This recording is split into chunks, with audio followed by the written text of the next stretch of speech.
Frankenstein's got a journal. Ash, is Vamp explaining? What? Clown stuck in the house. Elena side to Damon? Huh? Do I have your attention? Yep. Good. Now let's talk about vampires. Let's go. Season 5. Hear me out.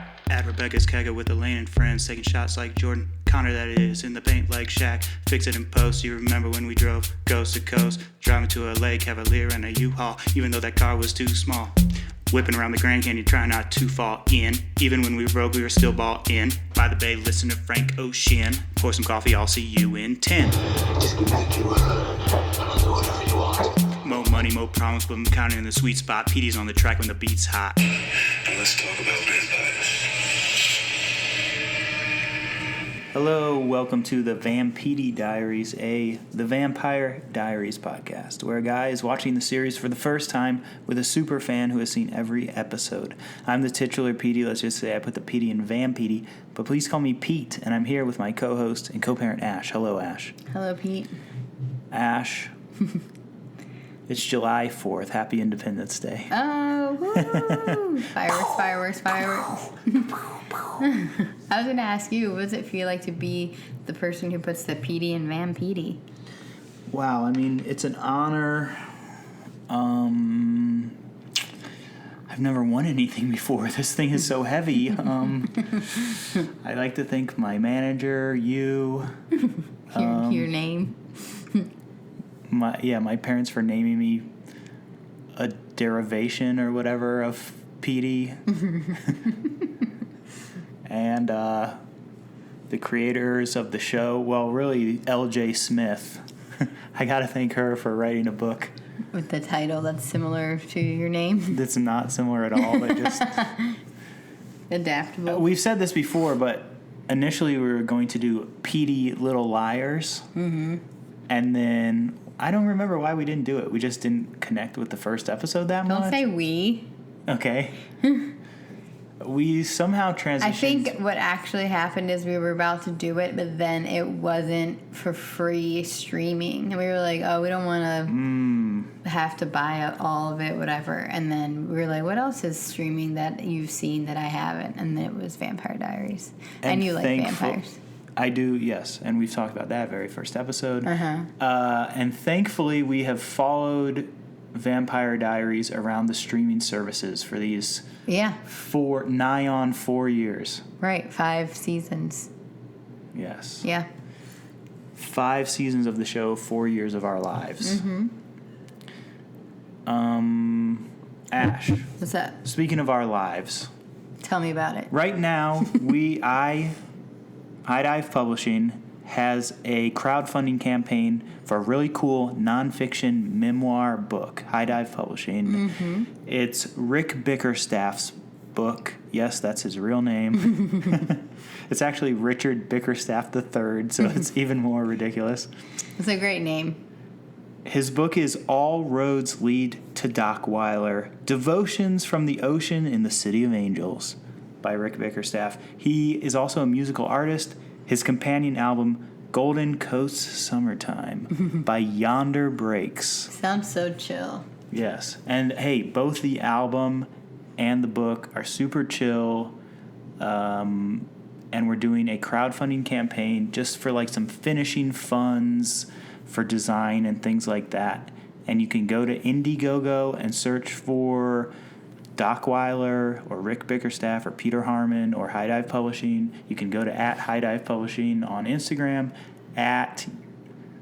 Yonder Breaks Music or something. I don't know. It's on there. If you want to find it, look, the thing about ads is if you want to find it, you'll find it. Yeah, and I hope that you do. Because it's a very cool book and a very cool album.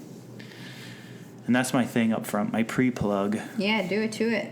Ash. What a perfect time to have all that summertime vibes. Oh my gosh, you're celebrating your friggin' independence. Right. You're listening to some tunes, reading a book. Check it out. Check it out. Ash, but tonight we're talking about Season 5, Episode 18, Resident Evil. And you know I gotta ask.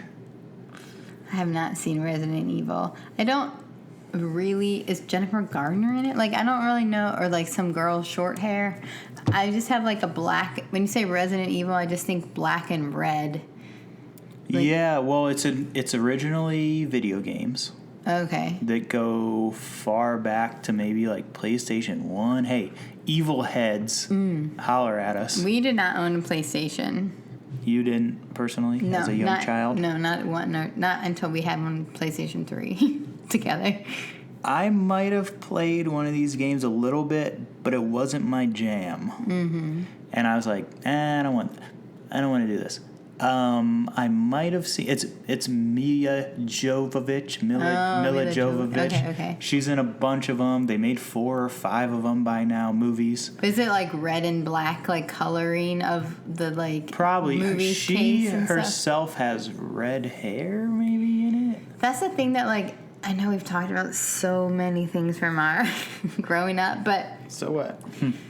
when a new movie comes out, like I don't have like the movie poster image to reference very often, unless I saw it, the literal movie poster like in the movie theater. Like, you know, I have the image of this Resident Evil movie in the Blockbuster on the shelves, and I'm like, it's like red, it's black, or whatever. Or we've talked about like covers that we can recognize, but I don't know that that's really a thing anymore. You're like, oh, I know the cover of that. I mean, I can think of Barbie being recent, and I guess people post their covers online, but... Well, there's certainly, a thumbnail and a poster. Yeah. I don't know, I feel like it's different than seeing, like, it actually, like, on the shelf. Is this what you're... Yes, that's exactly what I'm... Okay, we're looking at Survive the Horror. Mila Jovovich and Michelle Rodriguez actually is in that movie as well. But there's many, many games. And did you never played it, really, or seen it? I'm not a big spooky game guy. I think that I did probably get one for cheap at like a Funko Land or like a GameStop. And was like, what's this all about? Or even the thrift store. And like you're walking through kind of a burned out city, Raccoon City or something. Now I'm confusing it with Silent Hill. Also, House of the Dead. Those are all about the same. They're all similar. Also, okay, don't know if I've talked about this on the pod before, but I worked at a snack bar at a pool. Oh. I may have covered that before, right? And this one summer, we had a manager who brought in this top-of-the-line new technology that was a portable DVD player. Little flip-up screen, put in a DVD. You could watch it on a screen about 3x6 or something. Yeah. And he put in House of the Dead, which is not Resident Evil. Right. But House of the Dead, which was also based on a video game, probably cashing in on the Resident Evil success. Okay. And in House of the Dead, now mind you, I was 5 feet away making hamburgers while this movie was on, but I would look over at it periodically. And I believe that they cut to the video game in the movie. Oh, that's interesting. As like scenes, and it's not like it was super photorealistic. It was like, you're like, this is obviously a video game. Yeah, it was like if the Mario movie cut to Super Mario Bros. Like dun dun dun dun dun dun. Yeah, I would like that though, actually.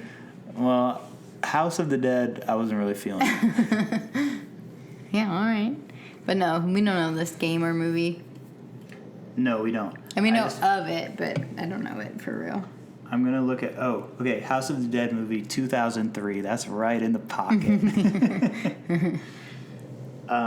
Did they cut to... Oh, here's another red and black. Yeah. Another one you said I think is red and black, too. So none of that has anything to do with the actual episode of the show, but no, but that's how the podcast goes, guys. For sure. And you know what? We may talk about Saw for a little bit. That comes up quite often. Ash. What? Are you gonna talk about Saw right now? No, but shout out to Kill Streak. They're not doing Saw right now. They're doing Hostel. Hostel is a lot. I know. I kind of want to rewatch them based on Kill Streak. Did we see it in the theater? Probably both of them. We did. Actually, there's 3 of them. I don't think we ever saw the third one. Too scared. Yeah. We were older and more scared. But Kill Streak Pod, check out the Kill Streaks. They watch horror movies over there. Yeah, that's fun. I often send them questions or rating systems and stuff like that. Sometimes I get shout-outs over there. Nice. Ash, let's talk about... Pug snores. Yeah, we have a pug snoring. We're in our soundproof studio, but we still bring a pug in here. How silly is that? Very silly. But let's get to our patented... Cold open bird. Yeah, it's actually patent pending. I have, the paperwork's not quite in. I have to get it notarized tomorrow. Patented cold open. We're the only ones that do a cold open in the history of the world. Yeah, where we go, burr. Bursh. Yeah. It's a combination of, a cold open and, Blair St. Clair thing. Ash, did you notice the Mad World cover? Yeah, I did, right at the top. And I definitely knew who the band was. Oh, Tears for Fears? I didn't know the band. I believe it's Tears for Fears. Mad World. All right, sing it now. I don't want to get infringed. All around me of a million places, faces. Anyway, I think that it was in Donnie Darko, the OG. Mad World cover. Yep. I was going to say there's a lady singing it. That's just my guess. Oh, yeah, we don't know. Elena is writing in her diary. Her journal. She rips the What page should I say? out. It's a journal. I feel like Stefan has diaries and Elena has journals. Well, the Vampire Diaries. She's a vampire now, too. She should have changed it to a journal. No, diary. I mean, diary. That's what I was thinking. I just said the wrong thing. Ash, she rips the page out. It blows away. Stefan finds it. All right, when you were watching the scene, they always do different coloring and lighting for different stuff. Yeah. Did you think it was IRL? Did you think it was a dream? What did you think? Stefan acts like he's going to read it, but doesn't. Seems like a dream. Oh, okay. So I did think it was a dream. Okay, I didn't understand this. Stefan, looks at a page and says, "You censor your journal?" Yeah, because you ripped it out. Her journal is just for herself, so why rip out what you wrote? Because she's like, well, it's really embarrassing. It's like, well, it's for you, so why rip it out? Oh, I thought there were redacted black marks in there. I mean, it is in a way. She redacted it by ripping it out. Oh, I did not get it. Did you ever have a journal? We must have talked about this. We've talked about this, yeah. But I don't remember the answer. We were both bad at it? I wrote I currently have a travel journal. You do. I tried to have a travel journal in high school, but it didn't work. I currently have a travel journal. That's the most real version for sure. Oh, I've had a blog. Oh, true. Okay. And I think probably what we talked about was in first grade, I momentarily had a diary, and I wrote one paragraph, and then I was like, I don't want anyone to find this, and I scribbled over it. I redacted it. Yeah, you redacted it. Yeah. And then that was what Elena was thinking. I think my mom still saw it and was like, why is my 6-year-old writing this stuff? I tried to have journals, but I was bad at keeping them. Yeah. And I tried off and on for a long time. But I also did I had 2 different blogs. And, no, 3, because we had a shared one at one point. For sure. But I don't have much, but I love your travel journal, and I had forgotten to ask you if you brought it on our last trip, and then I saw you writing it, and I was like, yes. I did a quickie. I'm going to certainly publish your travel journal posthumous if you go first. Well, I guess we know what's going to happen soon. Murder, suicide. Murder, suicide. No. Trigger warning. Sorry. Okay. It seems like a dream. I'm Elena. I'm Stefan. Then Stefan almost gets hit by a car. And then it turns out he did that in the dream and also in real life. But yeah, in real life, he was like, I almost got hit by a car because I was daydreaming. So it like kind of had this like overflow moment. Elena wakes up sweating in the dorm room, which I recognized. Okay, you know I wasn't like, what? Did you recognize it because she was there with Caroline? Yeah. If she was by herself, you'd probably still would have been confused. If Caroline wasn't there, I would have been like, she's in a hostel. She's in hostel 1 or 2. Yeah, but Caroline's there like putting in her earrings. I'm like, it's silly to have a dorm room like. I remember a lot about having apartment and roommates, and definitely that. Dorm room didn't last as long, but like you are literally in the same room doing all your things. I putting know. in your earrings, getting dressed, listening to, doing your homework, whatever. Yeah.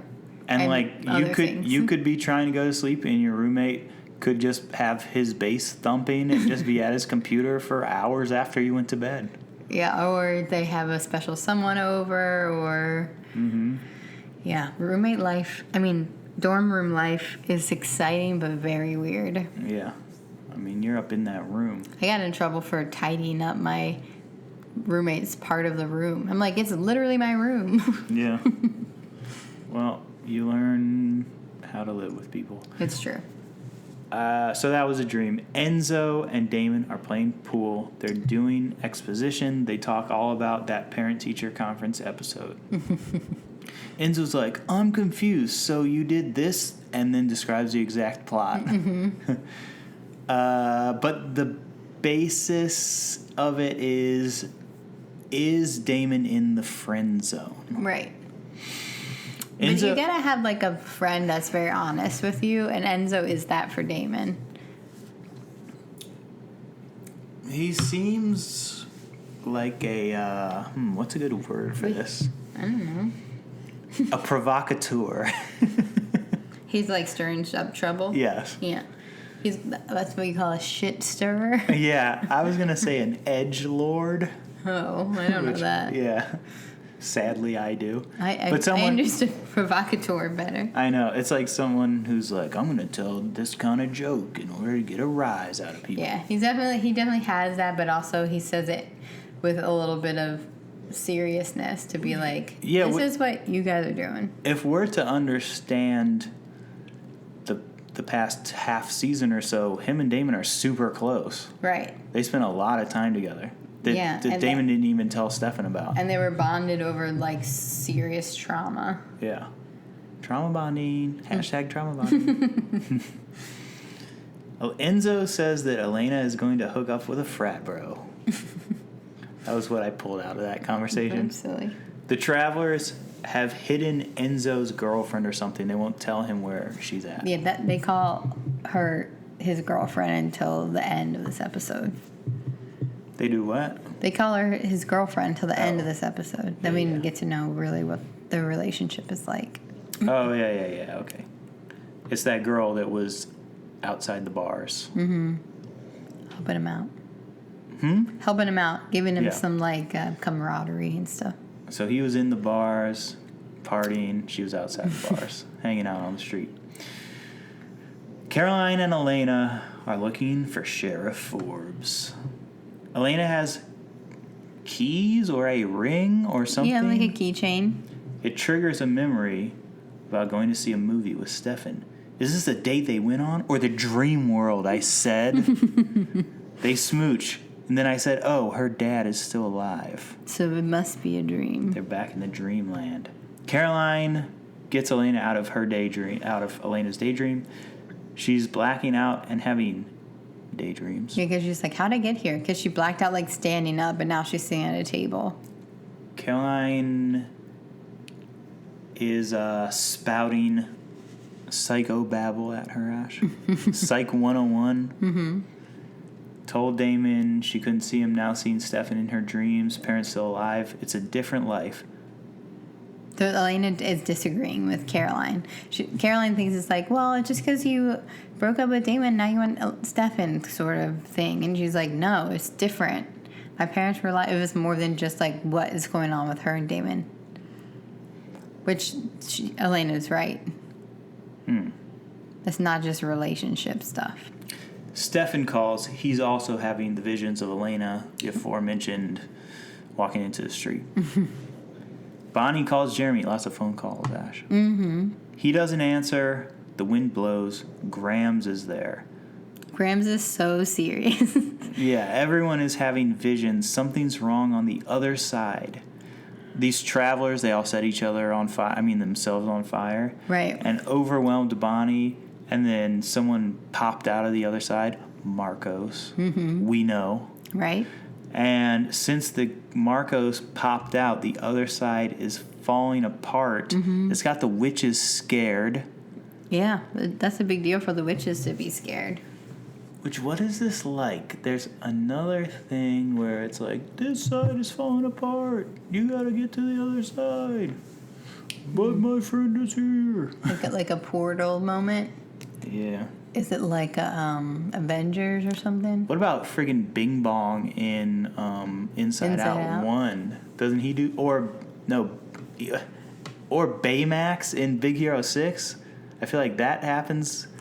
Yeah, when everything is like melting into that thing. That was very much like the Avengers too. Yeah. It's a trope. Mm-hmm. Liv, Super Bowl Liv, is talking to Matt and Ty with Jeremy there. She wants them to stab themselves. To see if they To are... prove if they are travelers. To prove they're travelers. They're not. They stab themselves like Stu and Skeet Oh, yeah, and the stomach and the shoulder? in Scream. Was it stomach and shoulder? I think so. And I was like, I know it's Stu Mocker, But and then Skeet is I can only think of Skeet. Skeet. I mean, oftentimes. I put myself in that one. Oftentimes, that's all you can think about. But Loomis? What's it? Billy Loomis. Yes.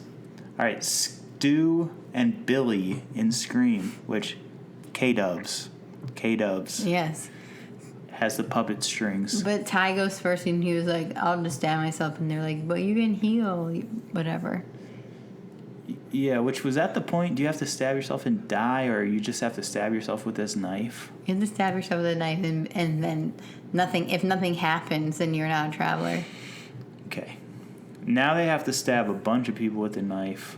Liv's coven... Okay, you're going to say no. Liv's coven has tracked the travelers for thousands of years. Boring. But now they have stopped to gather. Passengers in the townsfolk of Mystic Falls, they cut to like the screets. Yeah. And there's all like the male person, the person. But is this something that you would like, where like the whole town is taken over by the travelers and everyone's like embodied by something else? Like that's also a scary movie trope. Yeah, it's an invasion of the body snatchers. And there's another one we watched in the 2000s. I like the Go-Go song. They called it Body Snatchers. But what about the movie in the 2000s that we just rewatched, where there was aliens taking over all the teachers? The Faculty. It's like The Faculty too, where they're like. Isn't that K-Dubs? Isn't that Kevin Williamson? It might be. He had a chokehold on, in a good way, on the mid-90s. Of course. And the 2000s with this show. But they have to stab themselves to be like, we're real. The question Are they is... I know. The question is, do I like when a whole town is taken over by some insidious force? The answer is yes. I know it is, yes. But I didn't... I know the answer is yes. I didn't love this one. Well... Then you're an idiot. Yeah. They did it for like 2 seconds, and like sometimes things don't feel real. It's like... But at the end of this episode, it's still true. It's like they got 10 featured extras on the back lot. Like... But at the end of this episode, it's still true. The townspeople are still traveled. I just don't know who the Travelers are or what they are, even after this episode. It's like the Travelers and the witches are feuding for thousands of years.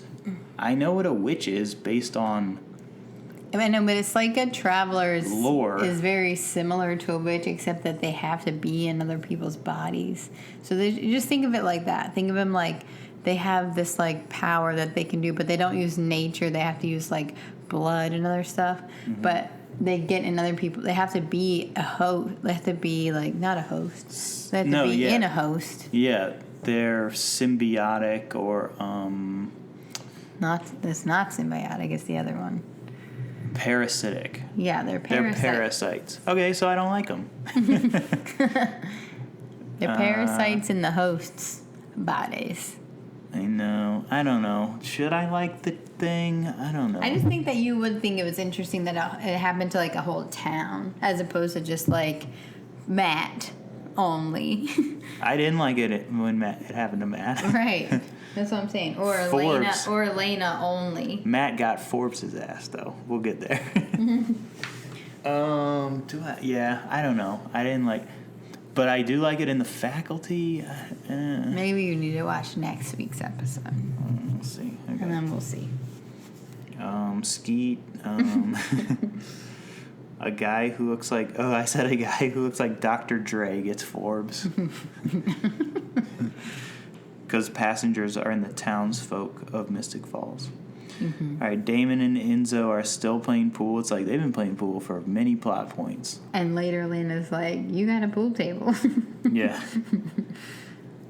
Sponsored by Pool Mystic Tables Falls USA. Pool. Elena calls, Damon doesn't answer. At the grill, Matt hasn't heard from Forbes. Caroline calls Enzo. Enzo flirts with her. Mm-hmm. Tell Damon there's something going on with Elena and Stefan. The universe is bringing Elena and Stefan together now that Tom, who we definitely know who that is, the EMT, is dead.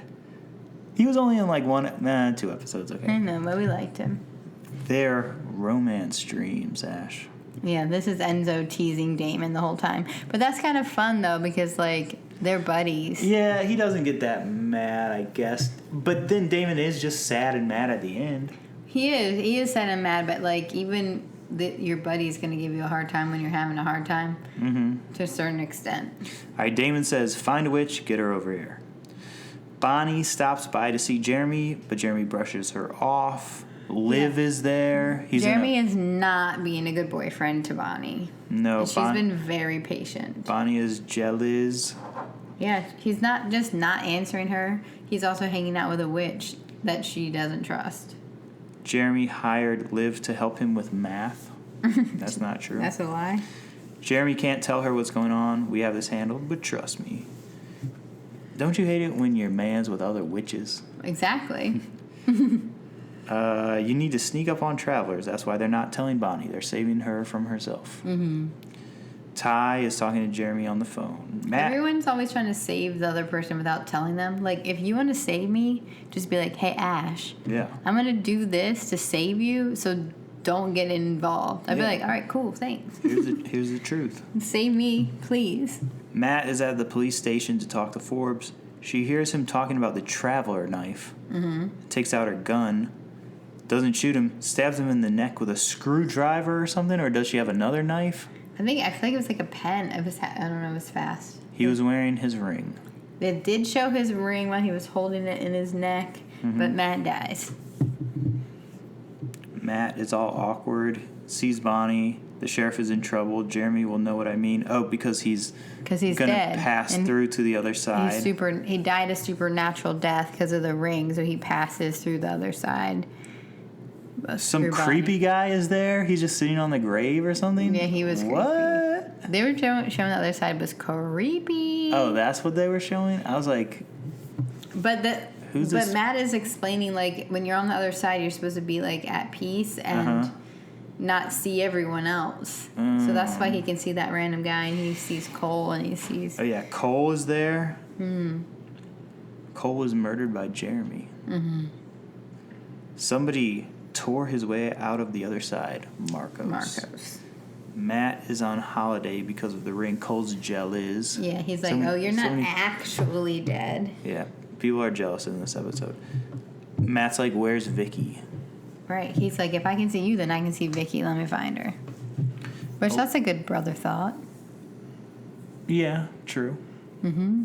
He should have been like, let me get out of here. But no, but she's a vamp. She's on the other side. Mm-hmm. Elena and Caroline go to the Bros mansion, and Enzo is there. Damon is there, too.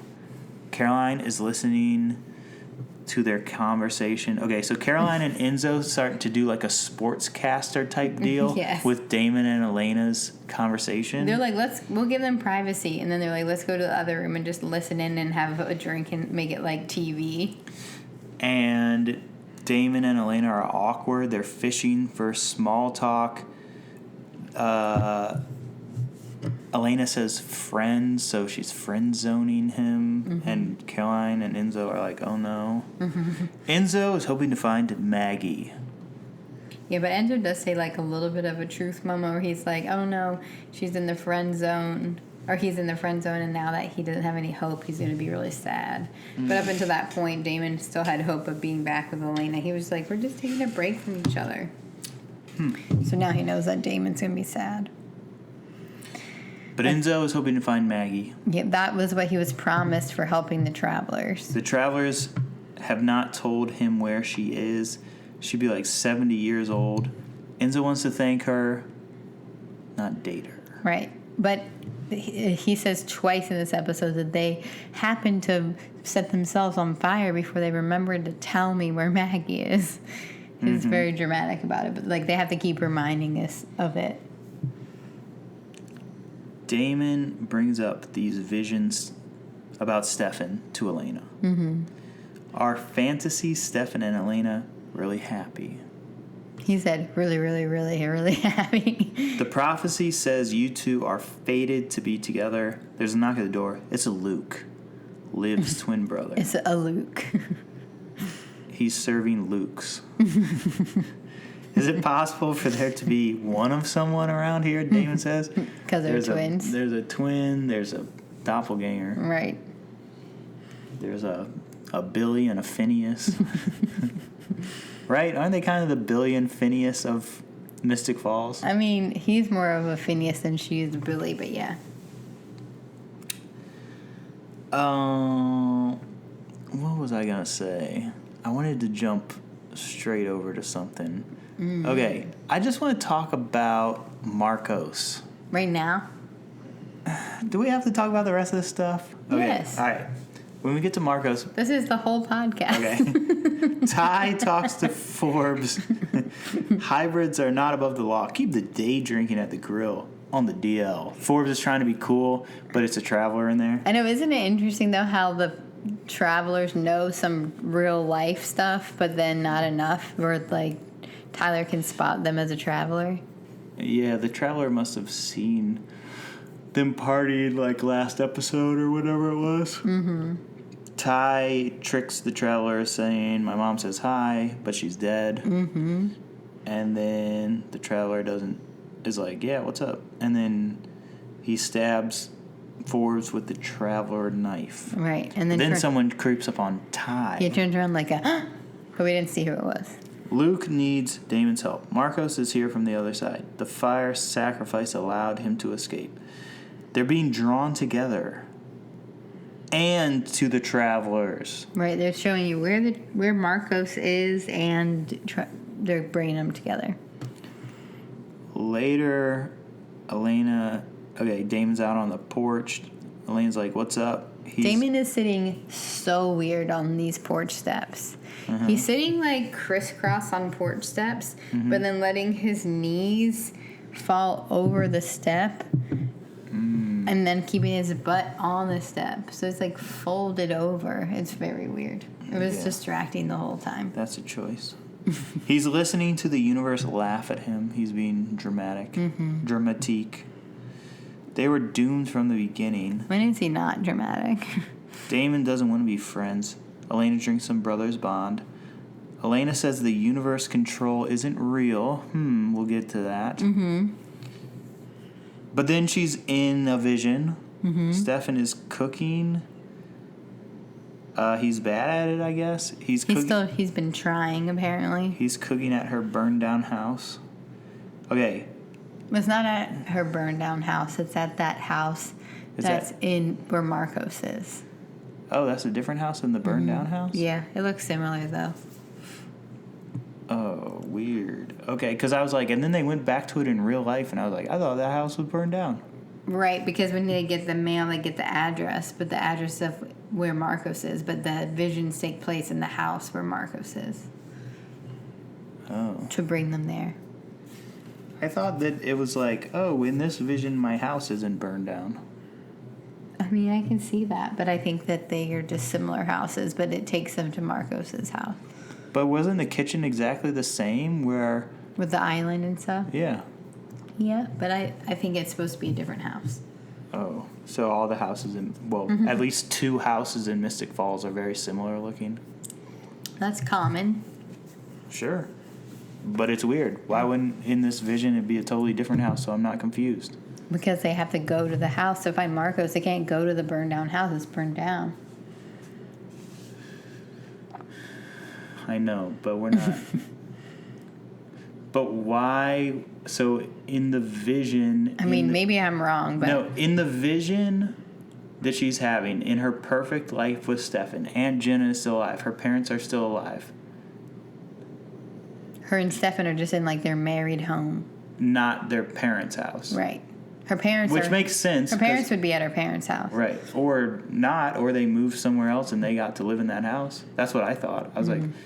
I can see that. I mean, Stefan, it's not a weird thought that you have. So but earlier in the episode, Stefan brings her to her parents' house.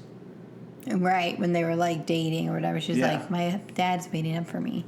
So there were multiple imaginary houses. Correct. One of them was the burned down house. Right. Yes. And one of them is some new house where Markos is at. The second vision of the house is the burned down. Is not the burned down house. And the new house looks very much like the old house. It does. That's confusing. Mm-hmm. But hey, you were on top of it. All right. But even more unrealistic than anything we just said, Elena goes to open a drawer to find, a wine opener? Yeah. And there's the ring that he's going to propose to her with just raw. Mm-hmm. It's not hidden at all, just in the drawer. And he's like, oh, don't look in the... That's also bad. Oh, I know. He should put it in his pocket or whatever. But then, isn't it kind of sweet that she's like, I don't even need to open it? And she's like, yes. I know, but it doesn't make sense. And also, like, he should have... if he was really going to propose to her like that day, which maybe he wasn't, so it should have been somewhere else. But if he was, because he was cooking, and so he's going to propose to her literally that day, it's going to be in his pocket. She should hug him, feel it in his pocket, and be like, yeah, you might be happy to see me, or I do, you know? Either I do or I do. That's cheesy, though. But the thing that happens isn't a thing that would ever happen. It just means that he wasn't good at hiding the ring. Okay. But then they have kids running around. Oh, the perfect Elena Stefan scenario is heartbreaking. Right, which I know you're rating for this episode for sure. They smooch in the kitchen,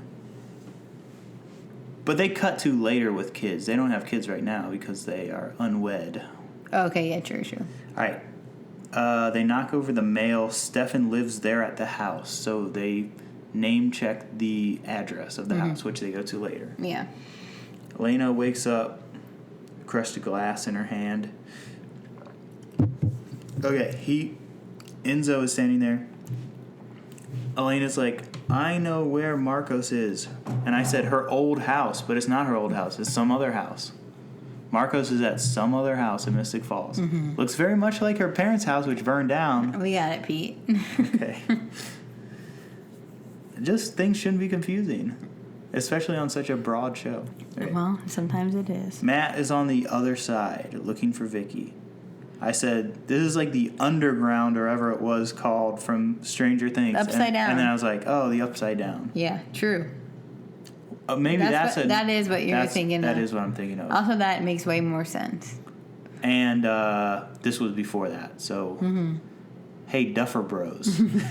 No, I'm just kidding. I like the show, but they have been suspect in the past. But Yeah, the upside down, for sure. The other side. The up spy down. Yeah. Matt sees Vicky. She's like, go to your body, go back. But Matt wants to take her to the other side too. But the wind blows her away. It's very presumptuous of Matt to be like, I'm going to take my dead vampire sister through the hole to the other side. Yeah. The only way that I think he could think it was possible because they're saying somebody escaped from the other side. But I don't even know if Matt knows that because that's what Bonnie said. Yeah. And they were just like, something happened. I don't know. And he's just like, let's go. Like, maybe it would have worked, but obviously didn't. And she gets sucked up through the sky like... who did that just happen to? Powder? Didn't that happen to Catherine? Yeah, when Catherine died all the way, she got sucked up she did. in the same way. Oh, weird. Powder? That happened to Powder? Yeah. That's sad. Spoiler alert for Powder. I saw Powder I think it was a couple times as a kid, but I don't remember that. I think it was a good thing in Powder. Okay, good. Because this is bad. Damon and Enzo go to the other house. They can enter. Nobody owns it. Enzo is giving Damon a hard time. Markos is there. Damon is asking what Markos wants. Okay, Ash, here we go. You ready for this? Yeah. He's the reason Stefan and Elena are having visions. The doppelganger lore has been misinterpreted. Markos cast a spell 1,500 years ago. The doppelganger thing was a lie the whole time. He just needed to find them. And so to find them, he was like, let them find each other and then I'll find them sort of thing. Markos can help Enzo find Maggie. Okay, wait, hold on. Explain. Can you explain? Okay, so everyone thinks that the doppelgangers are fated to be together. Yes. Like okay. It's like fate, that they will be together no matter what. Yes. And he's like, no. I actually casted a spell because he needed the doppelganger's blood to do his different stuff that the travelers do. They need doppelganger blood. They've used it already before. So he needed their blood, but he said the doppelgangers are hard to find.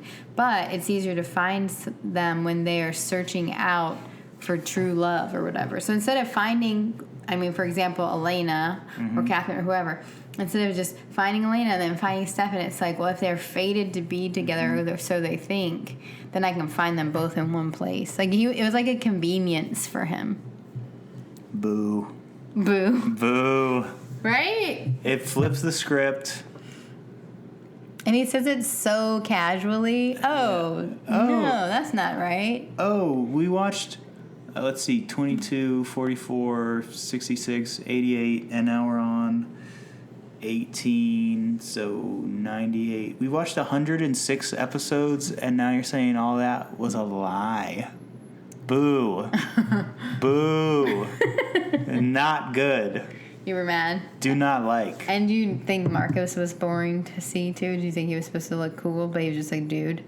At least Silas, we got one rock-faced part. Yeah. Markos, okay. Mm-hmm. Regular guy. Yeah. No big scar on his face or anything. Markos, you're killing me, Markos.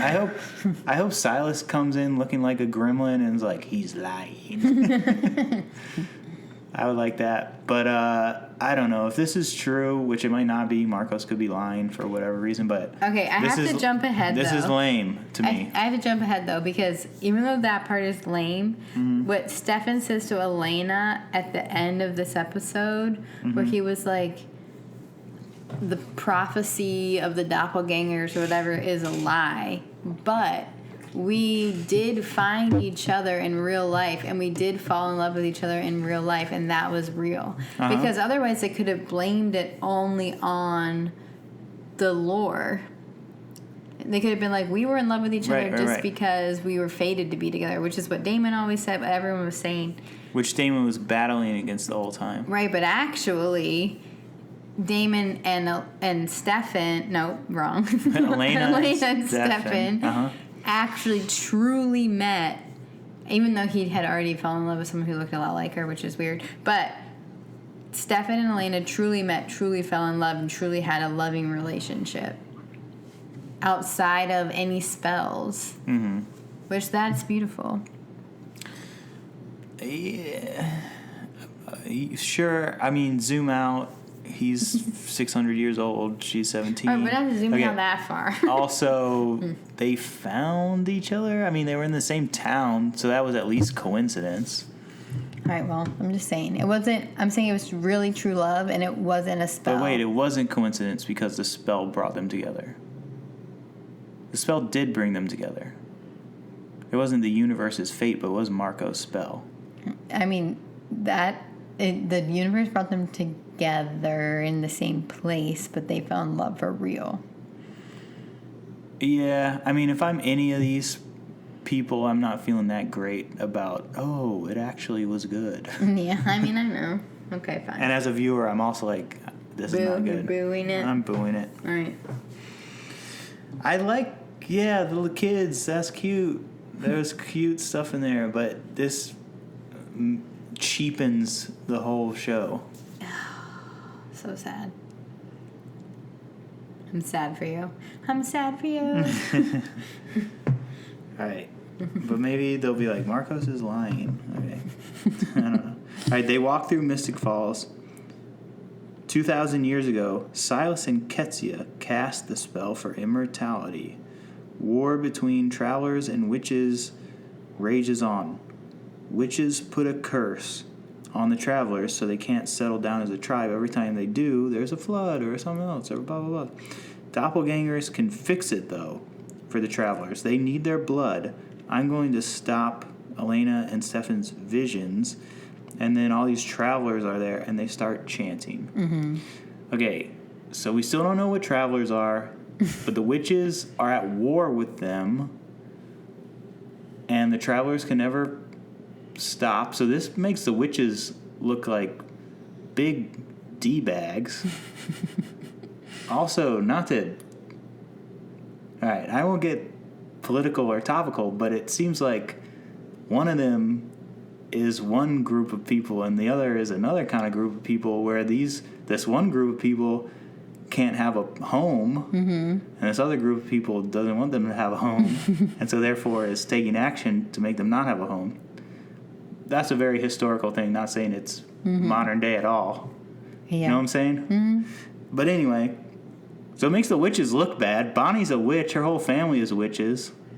Yeah, but what we've seen, the travelers have only done bad stuff towards these characters that we like. They've gone inside their bodies, they've taken their blood, they've tortured them. But in order to avoid extinction? Right. So, that's why they're doing it, yeah. Interesting stuff. I mean, this was many, many years ago, so maybe they were referencing a different... I think history repeats itself. Yeah, for sure. Yep. Let's see. Doppelgangers. Okay. Elena's in another dream. Aunt Jenna is still alive. We don't see her. Jeremy is bringing home a girl. So is Damon. We don't see those ladies. Mm-hmm. We see some kids. Okay. This is also weird. Did you hear that little Timmy or whatever bit the other one? I know. Like, that is so weird.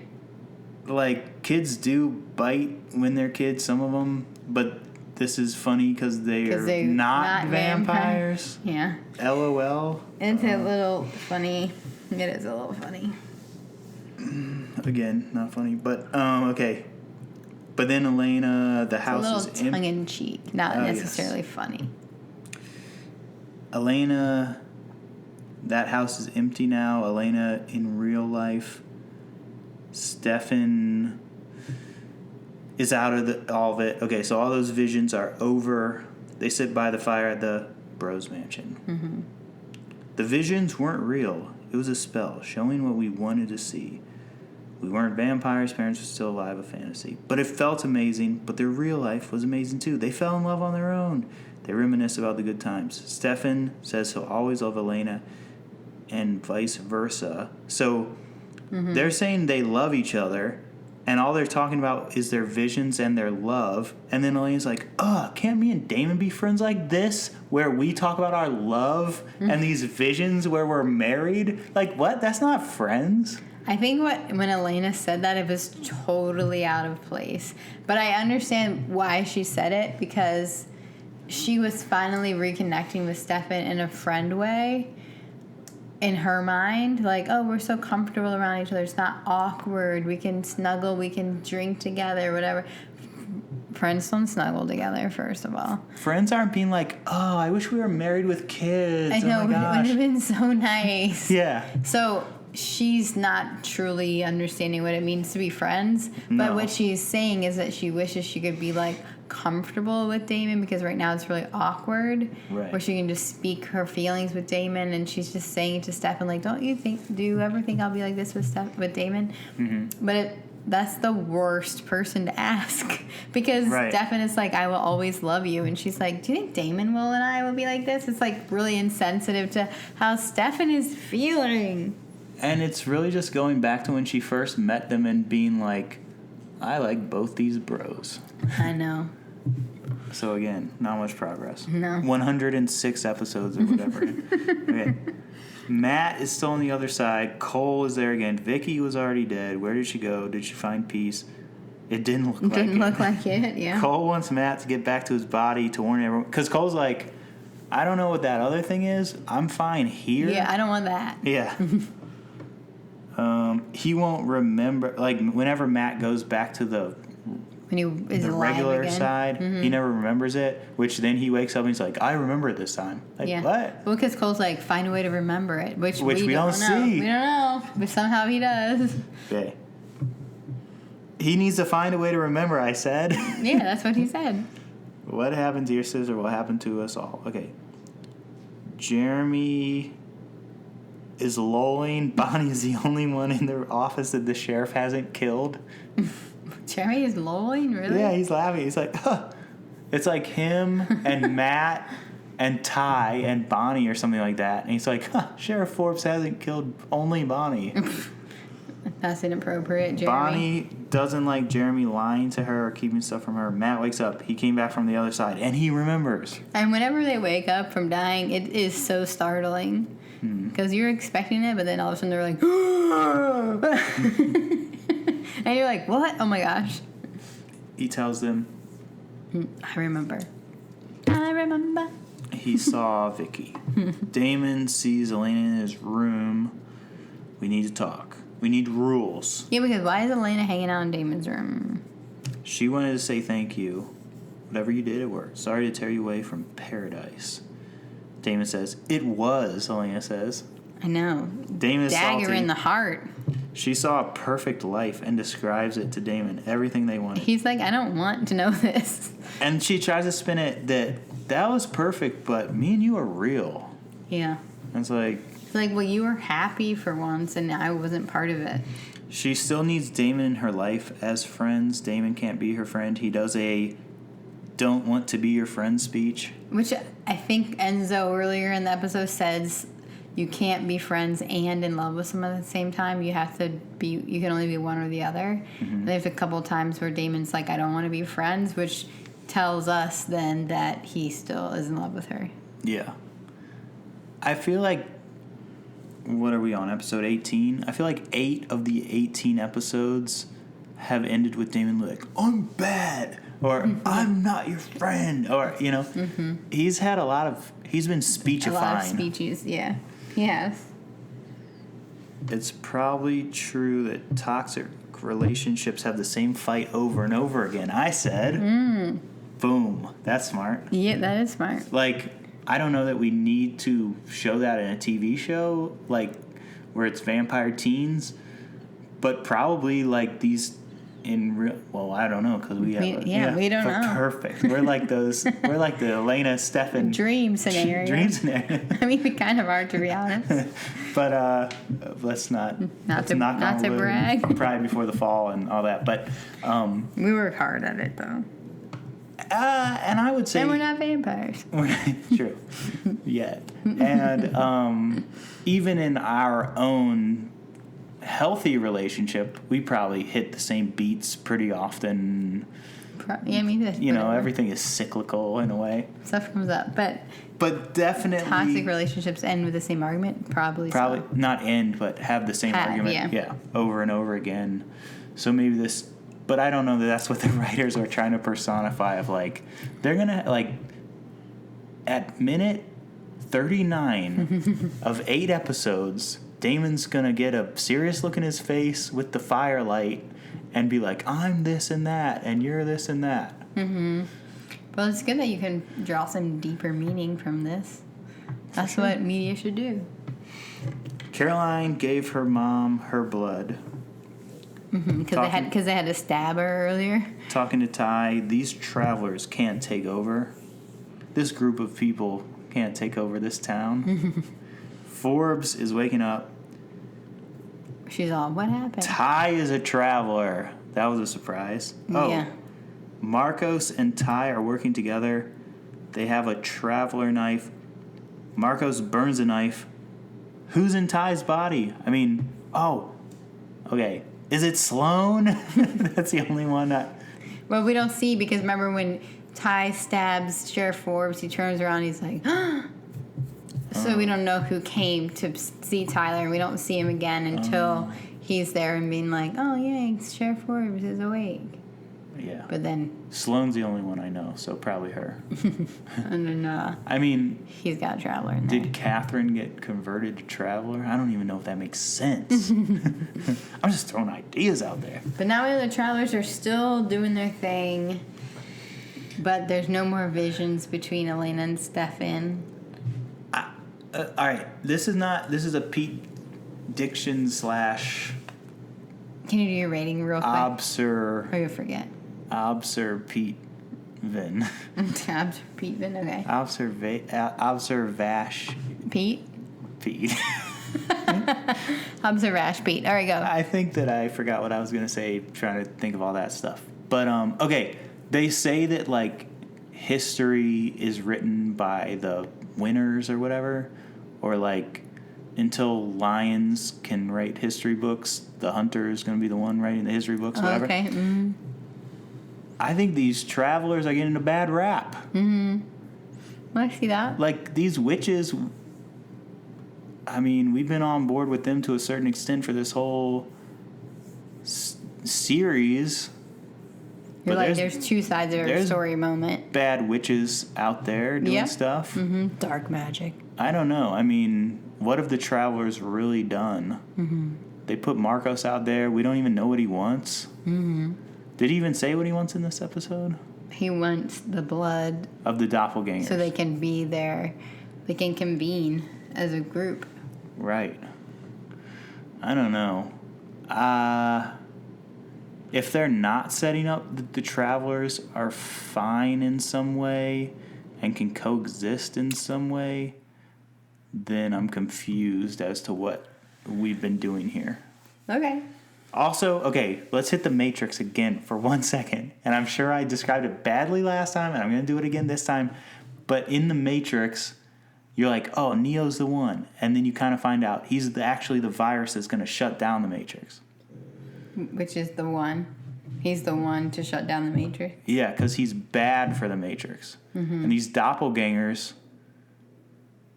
we thought that they were special in some type of way, but they're just not special at all. I don't know. Can't tell you. All right. What did you rate this episode? Lowest rating. Let's see, 106 wasted hours of life. I'm giving it a 1.06. This whole show was riding on the fact that they were fated together as doppelgangers? No, it's just, well, if this is not true, what else is not true? Uh-huh.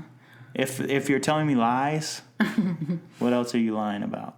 Okay. Wow. 1.06. 1.06. There are so many good moments in this episode, and then so many sad I moments. know, this is a 2 for you. It's a close to a 2, but the 2 isn't true. So It's not a true 2. It's a 1.7. Okay. Ash. I like that instead of you have Ash.